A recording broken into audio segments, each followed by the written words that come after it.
णमो अरिहन्ताणं णमो सिद्धाणं णमो आयर्याणं णमो उवज्जायाणं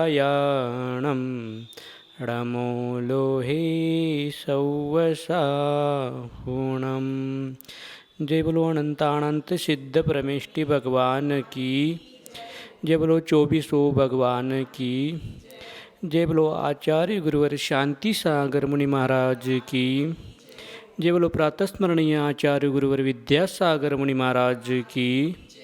जय बोलो शांत मूर्ति वात्सल्य रत्नाकर आचार्य गुरुवर सन्मति सागर मुनि महाराज की। जय बोलो आचार्य गुरुवर समय सागर मुनि महाराज की।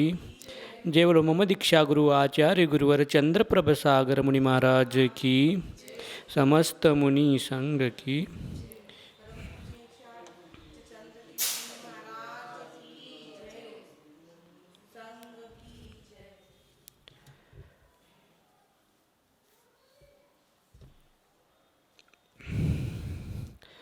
आपण सर्वजण 2 दिवसाच्या नंतर एक असं कार्य करण्यासाठी आपण इथं तयार झालेलो आहोत, किंवा अशा प्रयोजनानं आपण सगळेजण काय झालेलो आहोत, मुनी महाराजांचा संघ वगैरे इथं आलेला आहे। तो असा कोणता प्रयोजन आहे की ज्या निमित्तानं आपल्याला मुनी महाराज जे लाभले,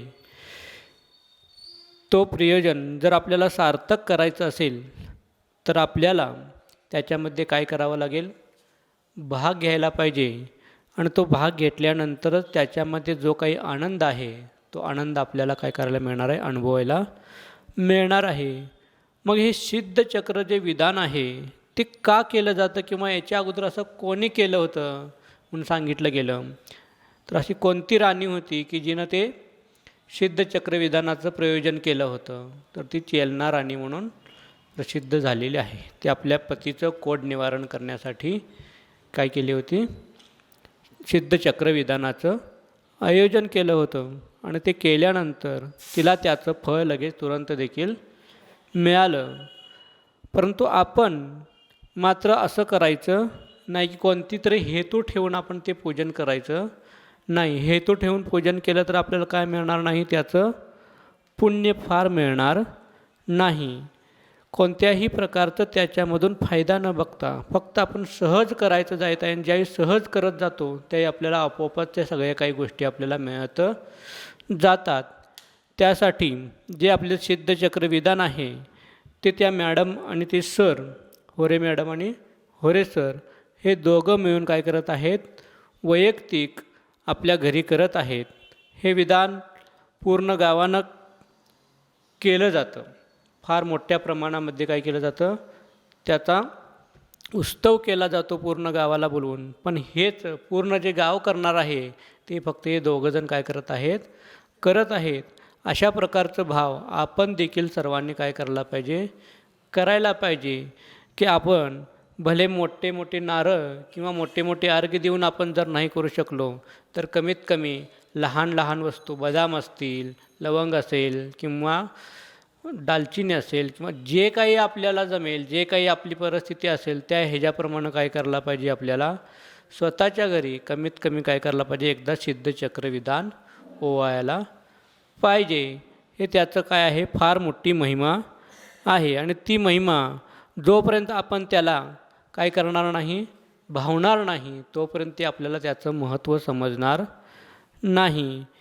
आणि हे महत्त्व जर समजून घ्यायचं असेल तर आपल्याला येणाऱ्या 2 दिवसानंतर जे विधान चालू होणार आहे त्याच्यामध्ये काय करायला पाहिजे, आपल्याला भाग घ्यायला पाहिजे। सकाळी 7 वाजल्यापासून ते विधान चालू होईल, दुपारी 11:30पर्यंत 11-12पर्यंत शेवट काय होईल, त्याचा शेवट होईल। कमीत कमी रोज 200, 250, 250 अर्घ्य घेतले जातील। आणि त्यानंतर दुपारी थोडाफार आपल्याला वेळ आहे, त्यानंतर दुपारचा आणि 3-3:30 वाजता आणि काय असेल, प्रवचन म्हणजेच शास्त्र जे असेल, मूलाचार प्रदीप याच्यावर काय केलं जाईल, आचार्यशींच्या माध्यमातून तुम्हाला माहिती किंवा योग्य असं मार्गदर्शन देखील तुम्हाला दुपारी केलं जाईल। त्यामुळे आपला जो दिवस आहे तो पूर्ण धर्मामध्ये काय होणार आहे, जाणार आहे। त्यासाठी तिथं उपस्थित राहून जे पुण्य लाभ आहे ते पुण्य लाभ करून घ्यायला पाहिजे। हे पुण्य लाभ करून घेत असताना आपण कोण येतील याची वाट बघत बसायचं नाही. तर आपण स्वतः काय करायला पाहिजे, मला जर त्यातून फायदा घ्यायचा असेल तर मला स्वतःच तिथंपर्यंत जायला पाहिजे. मला बोलवले नाहीत, मला काही निमंत्रण दिले नाही म्हणून मी काही तिथं जाणार नाही. असं करत जर बसला तर आपलं कल्याण कधी होणार नाही. आपलं कल्याण करायचं असेल तर स्वतःच काय करायला पाहिजे, तिथंपर्यंत जायला पाहिजे.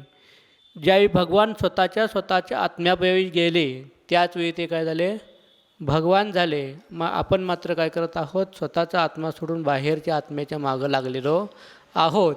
त्यामुळं काय होणार नाही, आपलं कल्याण होणार नाही. मग ते तुम्ही असशील किंवा मी असेल.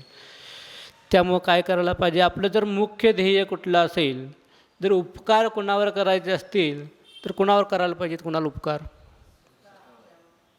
स्वतःवर करायला पाहिजे. स्वतःवर म्हणजे स्वतःच्या आत्म्यावर काय करायला पाहिजेत, उपकार करायला पाहिजेत. का करायला पाहिजेत, तर स्वतःच्या आत्म्यावर जर आपण उपकार केलो नाही, दुसऱ्यावरच करत बसलो तर काय होणार आहे, परत ते दुसऱ्यावर करत बसलो तर काय होणार आहे, त्याची उपकाराची परतफेड आपल्याला जोपर्यंत होणार नाही तोपर्यंत आपल्याला संसारातून सुटका होणार नाही. म्हणून आपण स्वतःच्या आत्म्यावरच स्वतःवर काय करायला पाहिजे, उपकार करायला पाहिजे. आणि हे सगळ्यात पहिल्यांदा आपण काय करायला पाहिजे, माहिती करून घेतलं पाहिजे की उपकार कुणावर करायला पाहिजे. तर स्वतःच्या आत्म्यावर करायला पाहिजे.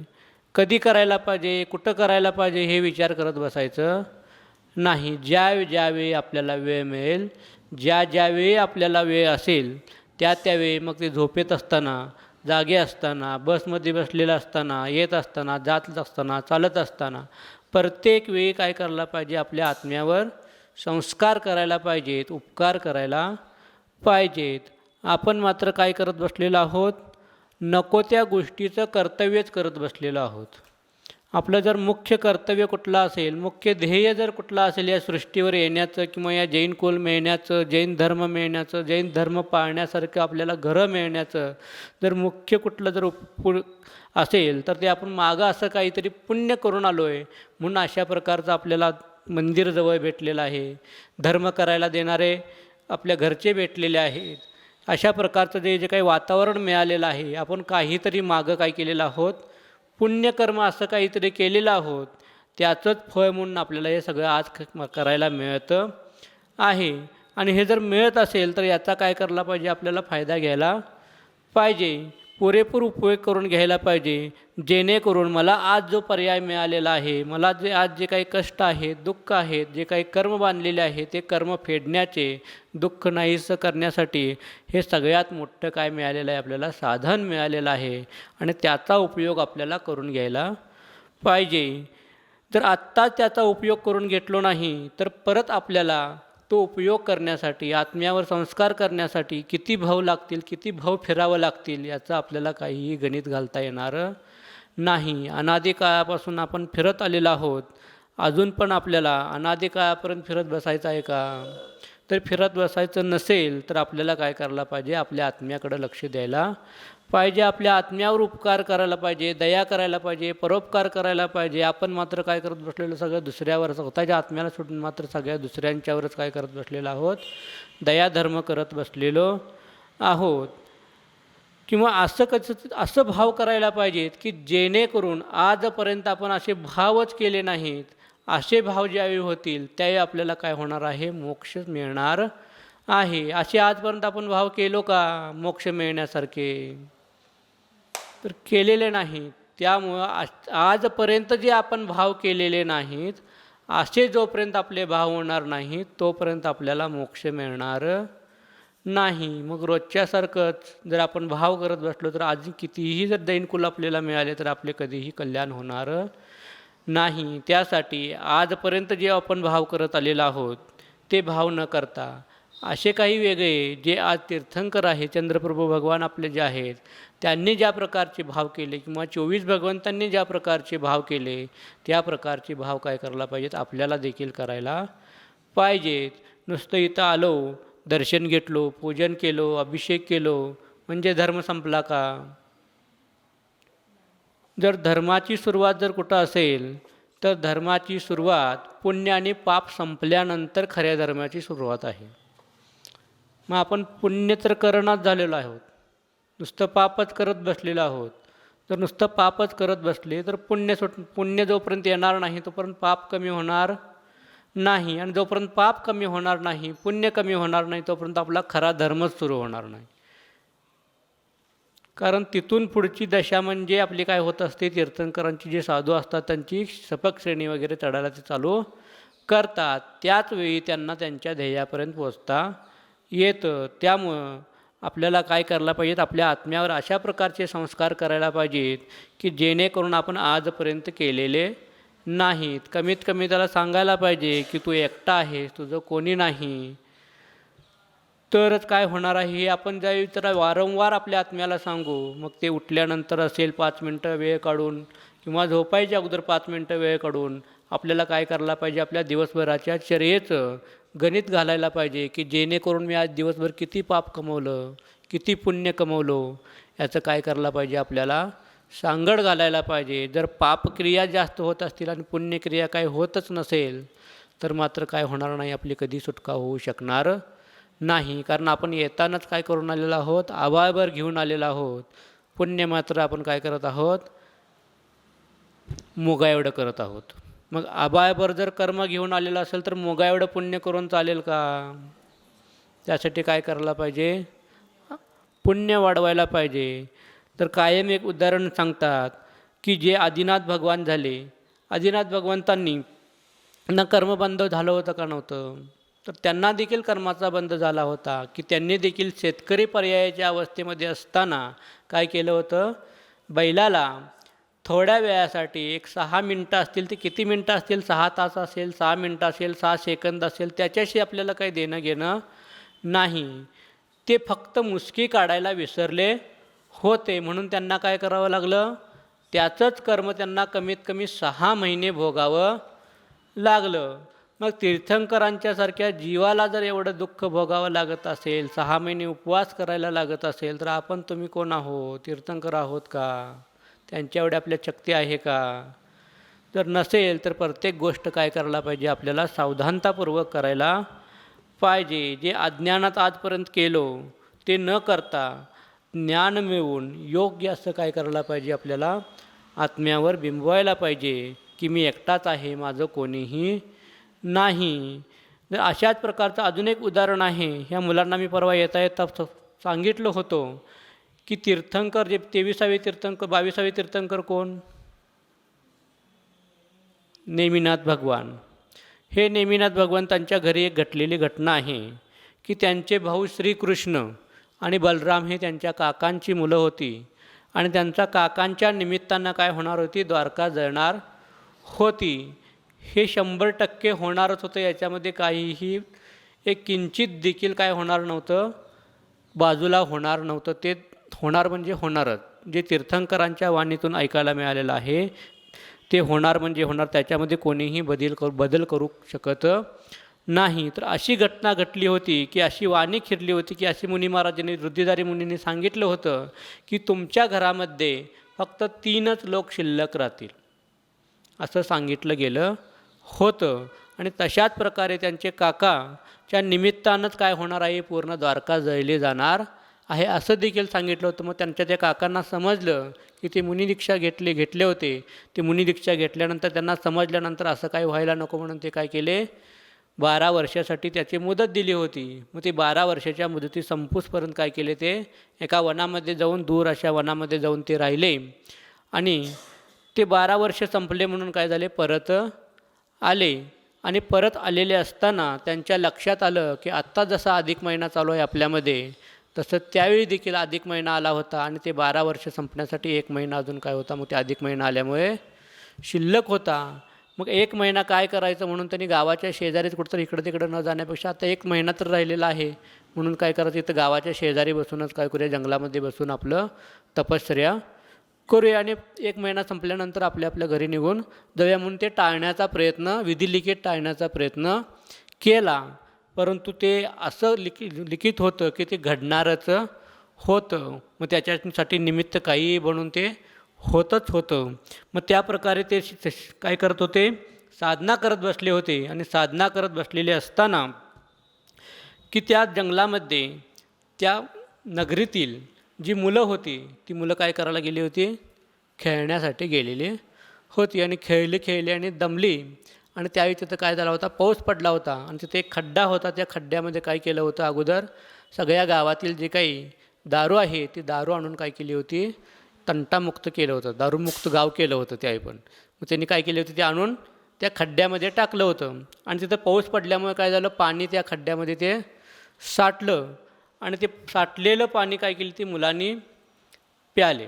खेळून खेळून दमले होते त्यामुळे ते मुलांनी ते प्याले आणि प्याल्यानंतर त्यांना काय होऊ लागलं, गुंगी येऊ लागली. कशाची, ते जे पाण्यामध्ये जे दारूच्या जमिनीमध्ये जे दारूचं अंश होतं ते पाणी आल्यामुळं काय झालं, ते जमिनीतलं मातीतलं अंश ते पाण्यामध्ये मिसळलं गेलं आणि पाण्यामध्ये मिसळलं गेल्यामुळं काय झालं, त्याच्यामध्ये ते पाणी पिल्यानंतर त्यांच्या डोक्यामध्ये काय झालं, ते दारू पिल्यामुळे ते दारू पिल्यासारखं झालं. मग दारू पिल्यासारखं झाल्यामुळे ती पोरं काय खोड करत होती, पण शेजारी ते मुनी महाराज जे बसले होते तपश्चर्या करत आणि ते यांच्या अंगात ते दारू शिरल्यामुळे ते त्या मुनी महाराजांची चेष्टा करू लागले, त्यांना दगड मारू लागले, त्यांना उठवू लागले तपश्चर्यावरनं.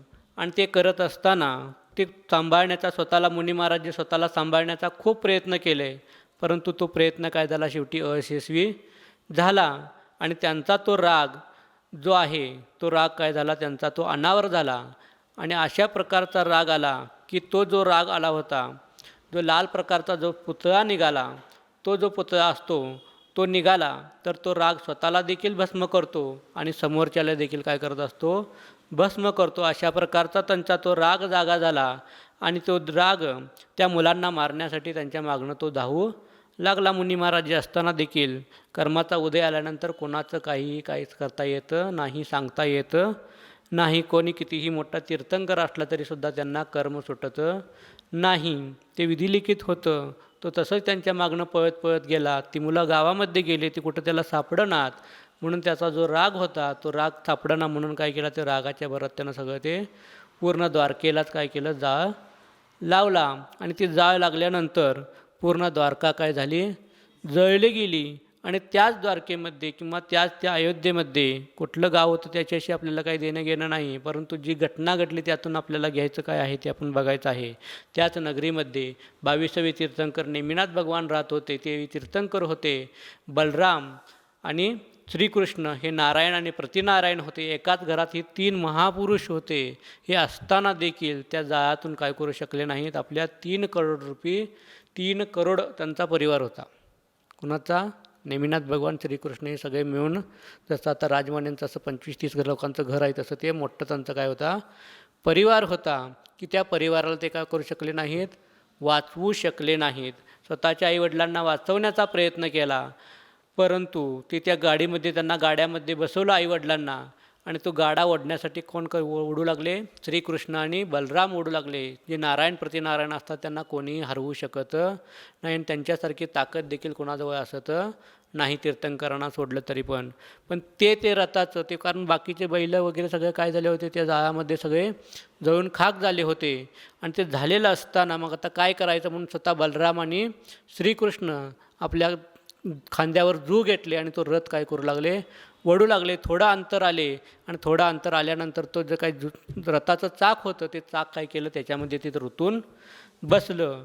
ते चाक काढण्यासाठी स्वतः तीर्थंकर नेमिनाथ भगवान प्रयत्न केले, बलराम प्रयत्न केले, श्रीकृष्ण प्रयत्न केले, तरी पण ते काय झालं नाही, त्यातनं ते चाक बाहेर आलं नाही. जे विधिलिखित होतं ते होणारच होतं. फक्त कोण वाचणार होते, 3च लोक त्या गावात वाचणार होते, बलराम, श्रीकृष्ण आणि नेमिनाथ भगवान. मग असे जीव असताना देखील त्यांच्या ते आईवडिलांना काय झाले, त्यांनीसुद्धा काय झाले, हातबळ झाले. ते चाक निघालं नाही, कारण कर्माचा जेवढा तीव्र उदय होता त्यांच्या, की त्यांचं जे आईवडिलांचं पाप कर्माचा उदय होता, की त्यांना त्याच्यामध्ये काय व्हायला लागणार होतं, भस्म व्हायला लागणार होतं. असे मोठमोठे तीर्थंकर, नारायण प्रतिनारायण ज्यांच्या घरामध्ये असतात ते देखील आपल्या आईवडिलांना काय करू शकले नाहीत, वाचवू शकले नाहीत. बाहेर असे एका कोपऱ्यात उभं राहून आपल्या स्वतःच्या आईवडिलांना जळताना पाहावं लागलं. मग तुम्ही आम्ही कुठल्या झाडाचा पाला, तुम्हाला आम्हाला कुठलं कर्म सुटलं आहे. त्यासाठी आपल्याला काय करायला पाहिजे, पुण्य करायला पाहिजे. पुण्य असेल तर सगळं काही होतं असतं. पुण्य असेल तरच आपल्याला वाचवायला लोक येत असतात. पुण्य असेल तरच आपल्याला कोणीतरी मदत करायला येत असतात. पुण्य असेल तरच सगळ्या काही घटना घडत असतात. आणि जर आपण पुण्य करायलाच कमी पडू लागलो, नुसतं पापक्रियामध्येच आपलं जर वेळ घालवू लागलो, तर आपलं कधीही कल्याण होणार नाही. कारण आजपर्यंत आपण इथे जेवढे बसलेले आहोत किंवा जेवढे बाहेर फिरत आहे, त्या सगळ्यांनी दीक्षा घेतलेली आहे. कोणीही दीक्षा घेतलेल्याच नाही असं नाही, सगळ्यांनी घेतलेलं आहे. तुम्ही समोर बसलेले असतील, तिकडं आजी वगैरे असतील, काका असतील, सगळ्यांनी एवढी दीक्षा घेतलेली आहोत की फक्त तुमचं पिंची कमंडल देखील आपल्याला काय करता येणार नाही, स्वतःला मोजता येणार नाहीत. एवढ्या वेळी प्रत्येक जीवानं दीक्षा घेतलेली आहे. पुन्हा सांगायला लागलो मी, प्रत्येक जीवानं एवढ्या वेळा दीक्षा घेतलेला आहोत, तरी पण आपण मोक्षाला जाऊ शकलेलो नाहीत. का जाऊ शकले नाहीत? कधी विचार केलो का? तर जे खरं सम्यक दर्शन असतं, ते खरं सम्यक दर्शन रूपी हिराच आपल्याला काय झाला नाही, आजपर्यंत मिळालेला नाही. म्हणून आपण दीक्षा घेऊन देखील संसारामध्ये अजून परिभ्रमण करतच बसलेलो आहोत. जोपर्यंत आपल्याला सम्यक दर्शन होणार नाही, तोपर्यंत आपल्याला कितीही वेळा जरी दीक्षा घेतलो तरी आपलं कल्याण होऊ शकणार नाही. जर आपल्यामध्ये दीक्षा घ्यायची ताकद नसेल, तर कमीत कमी श्रावकाचा धर्माचं तरी पालन करायला पाहिजे. जेणेकरून 11 प्रतिमा असतील, कमीत कमी श्रावक तरी व्हायला पाहिजे. श्रावक म्हणवून घेणारा तरी श्रावक व्हायला पाहिजे. जैन धर्मामध्ये श्रावक कोणाला म्हटलं गेलं? जो श्रद्धावान असतो, विवेकवान असतो, त्याला काय म्हटलेलं आहे?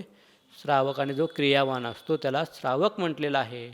परंतु जैन धर्माचं जर कुलाचार कुठला असेल, तर ते 3 प्रकारचं कुलाचार आहे. म्हणजे कुलाचार म्हणजे ज्याची ओळख म्हणजे जैन म्हटलं जातं, तर ते कुठले आहे? तर 3 आहेत. एक आहे देवदर्शन, दुसरं आहे पाणी गाळून पिणे, आणि तिसरं आहे रात्री भोजन त्याग. ह्या 3 गोष्टी ज्यांच्या पालन करत असतील त्यांनाच जैन म्हटलेलं आहे. मग आपण जैन तर आहोत का? याचा प्रत्येकाने काय करायला पाहिजे? विचार करायला पाहिजे. मी जैन तर आहोत का? मग जैन कुणाला म्हटलं? जो याचं पालन करतो तो जैन. मग तो भले जैन असेल, तर तो या 3 गोष्टीचं पालन करत असेल तर तो नियमानं जैन आहे. आणि जो जैन धर्मात जन्माला आलेला आहे परंतु या गोष्टीचं पालन करत नसेल तर तो जैन नाही. नुसतं नावानं जैन असून उपयोग नाही, तर क्रियेनं जैन असायला पाहिजे. कमीत कमी श्रावकाच्या क्रिया करायला पाहिजे. षटक्रिया, देवदर्शन, गुरुस्वाध्याय, गुरुपास्ती, संयम, दान, तप, ह्या ज्या काही 6 क्रिया आहेत, ह्या 6 षटक्रिया काय करायला पाहिजेत? आपल्याला करायला पाहिजे. तरच आपल्याला श्रावक म्हणवून घेण्याचा काय आहे? अधिकार आहे. नसेल तर आपण श्रावकाच्या गिनतीमध्ये सुद्धा आपल्याला मोजलं जाणार नाही. कमीत कमी श्रावकाच्या गिनतीमध्ये मोजण्यासारखं तरी आपल्याला काय करायला पाहिजे? आपलं कर्तृत्व करायला पाहिजे. आणि आपण हे जर नाही केलं तर आपण आयुष्यभर काय करत बसणार आहे? मग नुसतं संसारच करत बसणार आहे. संसार कोण करत आहे? तुम्ही करत आहात की आम्ही करत आहे? संसार आम्ही करत आहोत, संसार तुम्ही करत नाही. संसार आम्ही करत आहे, संसार तुम्ही करत नाही. तुम्ही प्रपंच करत आहात, आम्ही संसार करत आहे. त्यामुळे आम्ही भटकत आहे. आणि तुम्ही प्रपंच म्हणजे पराची पंचायत. सकाळी उठल्यापासून रात्री झोपूसपर्यंत काय चाललेलं आहे? परपंचा चाललेला आहे. म्हणजे पराची पंचायत चाललेली आहे. जोपर्यंत स्वतःची पंचायत करणार नाही तोपर्यंत आपलं कल्याण होणार नाही. त्यासाठी आपल्याला काय करायला पाहिजे? आपल्या स्वतःसाठी थोडा वेळ काढायला पाहिजे. दर्शन करायला पाहिजे, पूजन करायला पाहिजे, अभिषेकसाठी वेळ काढायला पाहिजे. पैसा कितीही मिळवला तर तो आपल्याबरोबर येणार नाही. जो आपण धर्म करणार आहोत तो धर्मच आपल्याबरोबर येणार आहे. बाकीचं कोणीही येणार नाही. ना मामा येणार नाही, ना मामी येणार नाही, ना आजी येणार नाही, ना कोणीही येणार नाही. मी जो काही धर्म करणार आहे तोच माझ्याबरोबर येणार आहे. त्यासाठी स्वतःच्या आत्म्यावर हे एवढे संस्कार करायला पाहिजेत. आणि 1 वेळा 2 वेळा करून होणार आहेत का हे संस्कार? त्यासाठी सारखं सारखं त्याला काय करायला पाहिजे? सांगायला पाहिजे. कमीत कमी झोपत असताना तरी सांगायला पाहिजे की मी एकटा आहे, माझं कोणी नाही. जरी मोठ्यानं नाही म्हटलं तर हळूच मनातल्या मनात तरी म्हणायला पाहिजे की मी एकटा आहे, माझं कोणी नाही. असं जोपर्यंत आपण म्हणणार नाही तोपर्यंत त्या आत्म्यावर संस्कार होणार नाहीत. म्हणून रोज कमीत कमी विचार करायला पाहिजे, म्हणायला पाहिजे, त्याप्रमाणे आपल्याला वागायला पाहिजे. तरच काय होणार आहे, आपलं कल्याण होणार आहे. आणि जर कल्याण करून घ्यायचं असेल तर सोपं आहे का? कल्याण करून घेणं सोपं आहे का? तर फार सोपं आहे. तुम्ही जे करत आहात ते फार अवघड गोष्ट आहे. जे प्रपंच करत आहात ते ह्या जगातील एकमेव अवघड गोष्ट कुठली असेल तर ती प्रपंच आहे कुणाला. त्यामुळे करायचं का नाही तो विचार करा. सगळ्यात अवघड गोष्ट कुठली आहे? प्रपंच आहे. आणि सगळ्यात सोपी गोष्ट कुठली असेल तर ती आम्ही करत आहोत. पण आपल्याला काय झालेलं आहे, आम्ही करत आहे ते अवघड वाटत आहे आणि तुम्ही करत आहे ते मात्र काय वाटलेलं आहे तुम्हाला सगळ्यांना सोपं वाटत आहे. परंतु तुम्ही जे करत आहात ती जगातली सगळ्यात अवघड गोष्ट आहे की नाही हे स्वतःच्या मनाला प्रत्येकाने विचारा. म्हणजे त्याचं उत्तर आपोआपच मिळेल. अवघड आहे की सोपं आहे. आपण याच्यामध्ये येत नाही, इथंपर्यंत येत नाही, त्याचं आपण पालन करत नाही, त्याच्या आपण जवळ जात नाही, म्हणून आपल्याला ते काय होत आहे, अवघड वाटत आहे. त्यामुळं ह्याच्यामध्ये एवढं सुख आहे की त्याच्यामध्ये सुख आहे. तुम्ही करलाय त्याच्यामध्ये सुख आहे. सुख कशात आहे? तुम्ही करताय त्यात सुख आहे? हाय?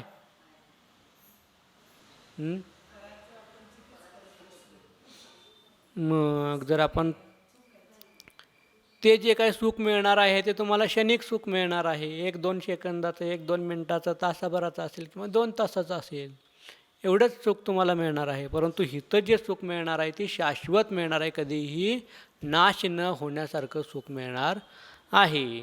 त्यासाठी आपण काय करायला पाहिजे, थोडंफार आपल्याला फार मुनी जरी नाही बनता आलं तर कमीत कमी श्रावक बनून तर काय करायला पाहिजे, शेवटी आपलं ध्येय असायला पाहिजे की मी सल्लेखना मरण काय करीन साधीन. कमीत कमी 1-2 प्रतिमा घेऊन शेवटचं आपलं ध्येय काय असायला पाहिजे. आपण जर आरिका नाही होऊ शकत असेल, मुनिधर्म स्वीकारून असेल तर कमीत कमी काय करायला पाहिजे, आपलं श्रावक धर्म स्वीकारून 1-2 प्रतिमा घेऊन काय करायला पाहिजे, आपल्याला उत्कृष्ट असं ज्या प्रकारे मागच्या वर्षी चातुर्मासामध्ये श्रुतमती माताजींनी आपली सल्लेखना उत्कृष्ट अशी साधली, त्या प्रकारे आपल्या सगळ्यांचं काय असायला पाहिजे, ध्येय असायला पाहिजे की असं उत्कृष्ट अशी माझी देखील काय व्हायला पाहिजे, सल्लेखना व्हायला पाहिजे. सम्यक दर्शनरूपी सल्लेखना व्हायला पाहिजे. कायम आपण म्हणत बसायला पाहिजे की माझी देखील सल्लेखना अशा प्रकारची व्हायला पाहिजे. मला देखील अशा प्रकारचे गुरु गाठ पडायला पाहिजेत की जेणेकरून मी अस्थिर होत असताना मला स्थिर करण्यासाठी असे कोणीतरी गुरु लाभायला पाहिजेत. असं आपल्याला काय करायला पाहिजे, वारंवार चिंतन करायला पाहिजे. तरच काय होत असतं, आपल्याला तशा प्रकारचं वातावरण मिळतं असतं. नुसतं उठलो सल्लेखना घेतो म्हटलो तर कोणी ये म्हटलं तर कोणी येतं नसतं. त्याचं देखील ऋणानुबंध असतं. ऋणानुबंध असले तरच ते जीव तिथं येत असतात, नाहीतर येतं नाही. जोपर्यंत आपले ऋणानुबंध त्यांच्याशी जोडलेले असणार नाही तोपर्यंत ते जीव देखील आपल्यापर्यंत पोचणार नाही किंवा आपण त्यांच्यापर्यंत पोचू शकणार नाही. त्यासाठी आपल्याला अशा प्रकारची भावना करायला पाहिजे की माझं देखील अशा प्रकारचं, मी ज्यावेळी शेवटचा श्वास घेऊन त्यावेळी माझ्या मनामध्ये काय असायला पाहिजे, नमोकार मंत्र असायला पाहिजे. माझ्या चिंतनामध्ये नमोकार मंत्र असायला पाहिजे. शेवटच्या श्वासामध्ये देखील माझ्या काय असायला पाहिजे, नमोकार मंत्र अरिहंत सिद्धच असायला पाहिजे. अशा प्रकारचं वातावरण जर पाहिजे असेल तर आत्तापासूनच आपल्याला काय करायला पाहिजे, आपल्या आत्म्यावर ते बिंबवायला पाहिजे. शेवटला नुसता अरिहंत सिद्ध म्हणून उपयोग नाही, तर आत्तापासून त्याचा आपण अभ्यास केलो तरच आपल्याला ते शेवटला आठवणार आहे. तर आत्ताच काय आपण अभ्यास नाही केला तर शेवटला काय आठवणार आहे, काय म्हणायचं काय नाही. आजपर्यंत जे केलं तेच आपल्याला शेवटला आठवणार. राग द्वेष, माझी पोरगी आली नाही, माझं पोरगा आलं नाही, नातू आला नाही, हेच आठवत बसणार मग आपण त्यावेळी. त्यामुळे आत्तापासूनच काय करायला पाहिजे, आपल्या आत्म्यावरती बिंबवायला पाहिजेत की माझं कोणीही नाही. जे आहेत ते शेजारी आहेत, नातलग आहेत. जिथं माझं शरीरच माझं नाही तर बाकीचे कोण माझे असणार आहेत. अशाच प्रकारे ज्यावेळी पांडवांचं युद्ध चालू होतं, पांडवांनी कौरवांचं युद्ध चालू होतं, त्यावेळी अशा प्रकारचा एक प्रसंग येतो की अर्जुनाच्या मनामध्ये खूप असे प्रश्न पडतात की त्यावेळी प्रसंग असा येतो की युद्धाची सुरुवात होणार होती आणि ते युद्ध जे करायचं होतं ते कोणाबरोबर करायचं होतं, पांडवांचे जे पुढचे शत्रू होते ते कोण होते, कौरव म्हणजे कोण होते, त्यांचे काकांचे मुलंच होते, म्हणजे स्वतःचे नातलगच होते का नाही? तर त्या अर्जुनाच्या मनामध्ये अशा प्रकारचा प्रश्न निर्माण झाला की मी जे युद्ध करणार आहे, भले ते धर्मयुद्ध असेल, धर्माचं साधन धर्म पालन करण्यासाठी किंवा धर्म आणण्यासाठी जरी तरी युद्ध असले तरी ते आपल्या कोणाबरोबर करायचं आहे, तर भावांच्या बरोबर करायचं आहे, अशा प्रकारचा मनामध्ये त्यांचा प्रश्न येतो. ते चिंतन चालू होतं की मी युद्ध करणार आहे ते कोणाबरोबर करणार आहे, तर माझ्या नातलकांच्या बरोबरच करणार आहे, मग त्यांच्याबरोबर युद्ध करायचं कसं, असं त्यांच्या ज्यावेळीमध्ये विनामध्ये विचार चालू होतात. त्यावेळी त्यांचं ते विचार, त्यांच्या त्या विचारावर उत्तर देण्यासाठी ते अर्जुनापाशी नाही, श्रीकृष्णापाशी जातात. त्यांचे मामा श्रीकृष्ण त्या श्रीकृष्णापाशी जातात आणि ते सांगतात की माझ्या मनामध्ये अशा प्रकारचा काय झालेला आहे, गोंधळ झालेला आहे, मी माझ्या नातलगांशी युद्ध कसं करू? तुम्ही म्हणत आहात हे अधर्मयुद्ध संपवायचं आहे आणि धर्मयुद्ध आणायचं आहे, परंतु मी माझ्या नातलगांचीच, माझ्या काकांचीच, माझ्या आजोबांचीच मी कसं काय युद्ध करू, माझ्या भावांचीच कसं काय युद्ध करू? तर त्यावेळी श्रीकृष्ण सांगतात, जर हे जे तू काय आता जे पाहत आहे, तू काका दिसत आहे, तुला आई दिसत आहे किंवा काकी दिसत आहे किंवा जे भाऊ दिसत आहेत, हे सगळे तुझे कोण आहेत? ह्या भावातले फक्त काय आहेत, हे नातलग आहेत, ह्या शरीरातले ते नातलग आहेत, परंतु त्यांचं देखील आत्मा काय आहे, अमरच आहे. त्यांचा देखील आत्मा ह्या शरीरातून बाहेर पडणार आहे आणि दुसऱ्या शरीराला काय करणार आहे, धारण करणार आहे. त्यामुळं तुझे जे कोण नातलग असतील ते फक्त या शरीराचे आहेत, आत्म्याचे कोणीही नातलग नाहीत. अशा प्रकारचं ज्यावेळी त्यांना उत्तर मिळतं त्यावेळी ते युद्ध करायला सुरुवात होते आणि त्यावेळी ती युद्धाची मग त्यावेळी जे प्रकरण आहे ते खूप मोठं आहे. त्यावेळी ते सांगितलं जातं त्यांना. मग ते सगळं कळल्यानंतर मग ते युद्ध करायला तयार होतात. मग अशाच प्रकारचे जर आपण संस्कार काय करायला पाहिजे, आपल्या आत्म्यावर करायला पाहिजे. आत्म्यावर संस्कार होतात का नाही आपल्याला कसं सिद्ध करायचं? आपण जे म्हणा लागलो आत्म्यावर संस्कार करायला पाहिजे, आत्म्यावर संस्कार करायला पाहिजे, ते होतात काही नाही, कशावरनं सिद्ध होतं किंवा कशा प्रकारे पाहिलं जातं?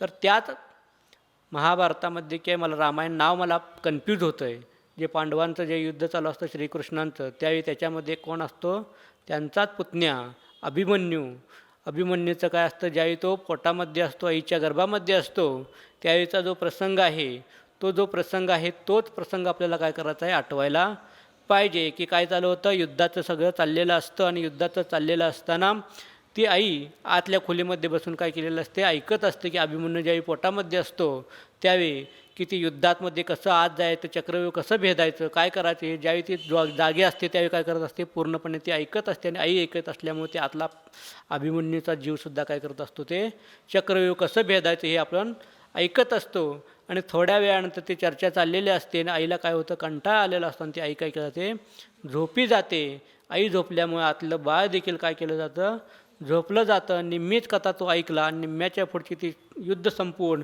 त्या ह्याच्यातनं ते भेदून बाहेर कसं यायचं हे मात्र ज्यावेळी सांगायची वेळ आलेली असते त्यावेळी मात्र काय केलेलं असतं, आई झोपल्यामुळे ते बाळ देखील झोपलं जातं.